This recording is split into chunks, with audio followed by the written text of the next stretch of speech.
আসসালামু আলাইকুম আর ভাইয়ারা আপুরা, আপনারা সবাই কিরকম আছেন?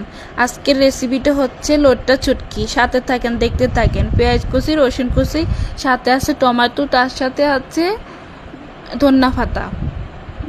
তো এখানে হাঁড়ি গরম করে নিচ্ছি, পাতিল গরম করে পাতিলে তেল ঢেলে দিচ্ছি পরিমাণ মতন। যে যতটুক খায় অতটুক পরিমাণ মতন আর কি তেল দিচ্ছি।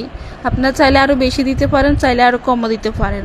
চট্টগ্রাম থাকলে হবে, চট্টগ্রাম থাকি যদি চুটকি না খান। আমার মতন চুটকি পাগল কে কে আপনারা কমেন্টে জানাইবেন। যারা খান তারাও জানাবেন, যারা না খান তারাও জানাবেন। এখানে হাঁড়ির ভিতরে পেঁয়াজ কুচি, রসুন কুচি এগুলো গরম করে নিচ্ছি।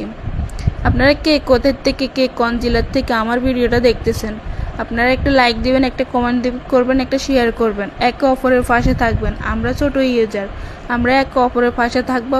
আপনারা আমাদেরকে লাইক শেয়ার করবেন, আমি আপনাদেরকে করব। সাথে দিছি টমেটো। তো হচ্ছে চট্টগ্রাম বিখ্যাত হচ্ছে চুটকির কারণে। আঙ্গ নোয়াখালীকেও হুনি হুনি, আমরা হুড়ি কই, হুনি কই। তো আঙ্গ নোয়াখালী আমরা এরকম করে কই। কিন্তু মানে লটটা চুটকি অনেক মজা, আমার কাছে অনেক ভালো লাগে। এখানে সাথে দিব আমি আলু। আপনারা চাইলে আলু দিতে পারেন, না চাইলে আলু নাও দিতে পারেন, অন্য কোনো কিছু দিতে পারেন। যে কোনো তরকারি দিয়ে রান্না করলে মজা হয়, যে কোনো সবজি দিয়ে ইয়ে করলে মজা হয়। ভালো করে আলুগুলো ধুয়ে নিচ্ছি।